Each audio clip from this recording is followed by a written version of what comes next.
Vrindavan Heights society एक नया housing था जिसमें बहुत लोग शिफ्ट हो रहे थे। सोसाइटी के एक कोने में कुछ अंडर कंस्ट्रक्शन बिल्डिंग भी थी जो अब बस फाइनल टचेस के लिए रुकी थी। वहीं बिल्डिंग के पास एक छोटी सी सब्जी की दुकान थी जिसे सुभाष भाई चलाते थे। सुभाष भाई का 20 साल का बेटा राजन अपनी साइकिल पर सब्जी डिलीवरी करता था। राजन की मुस्कान सबका दिल जीत लेती थी, लेकिन एक इंसान था जिसका दिल राजन के लिए कुछ ज़्यादा ही बेचैन रहता था। आरती जो सोसाइटी की एक 19 साल की कॉलेज की स्टूडेंट थी, उसके लिए राजन सिर्फ एक सब्जी वाला नहीं था, एक अनजान जज्बा बन गया था। रोज सुबह जब राजन अपनी साइकिल लेकर वृंदावन हाइट्स के आसपास सब्जी डिलीवरी करता था, आरती बालकनी से चुपके से उसे देखती थी।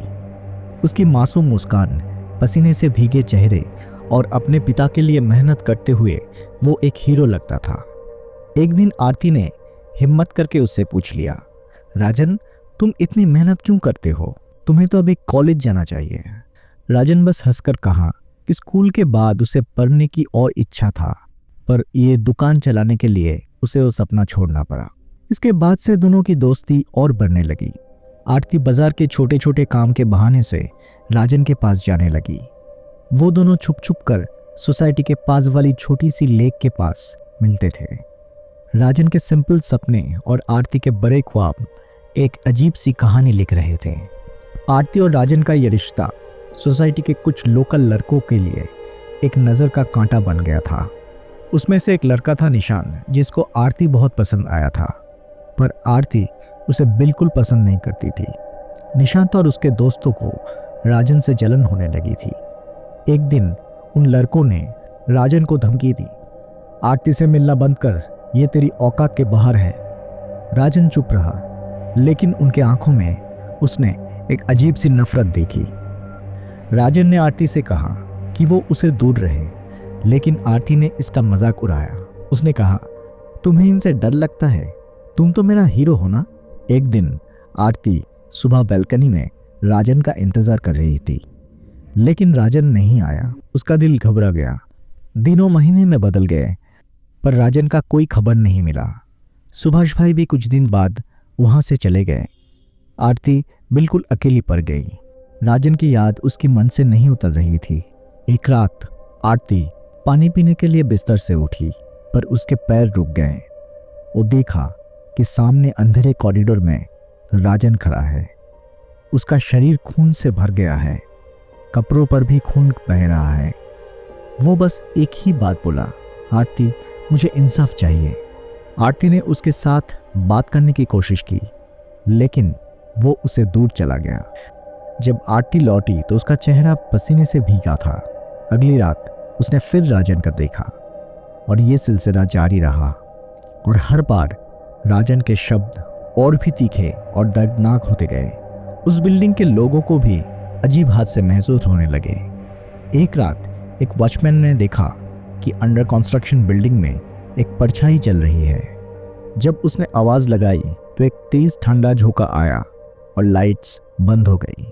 दूसरी तरफ आरती के घर में रात के 3 बजे दरवाज़ा जोर से खटका, लेकिन जब उसके पापा ने देखा तो कोई नहीं था। लोगों का कहना था कि बिल्डिंग में कुछ तो गलत है। आरती को कुछ समझ में नहीं आ रहा था कि हो क्या रहा है। बार बार राजन को वो क्यों देख रही है। आरती एक दिन अपने दोस्त श्रुति की मदद मांगी, जो पैरानॉर्मल एक्टिविटी के बारे में काफ़ी कुछ जानती थी। श्रुति ने सजेस्ट किया कि वो लोग एक प्लान बनाएं और उस बिल्डिंग के आसपास रात को कुछ वक्त बिताएं, ताकि पता लगाया जा सके कि ये सब किस वजह से हो रहा है। एक रात आरती और श्रुति टॉर्च और कैमरा लेकर उस अंडर कंस्ट्रक्शन बिल्डिंग में गई। बिल्डिंग के अंदर एक अजीब सी ठंडक थी और हर एक कदम पर लगता था जैसे कोई उन्हें देख रहा हो। श्रुति ने अपने कैमरे का नाइट विजन मोड ऑन किया और हर कोने का फुटेज रिकॉर्ड करने लगी।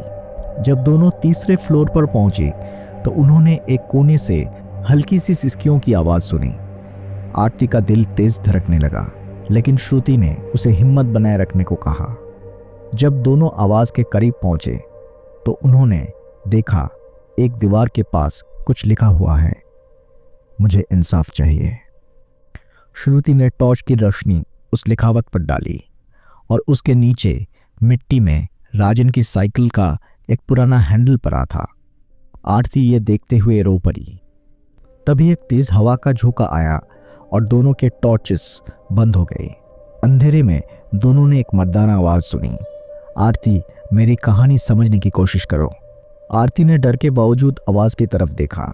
उसके सामने राजन का भूत खड़ा था। उसका चेहरा बहुत भयानक था।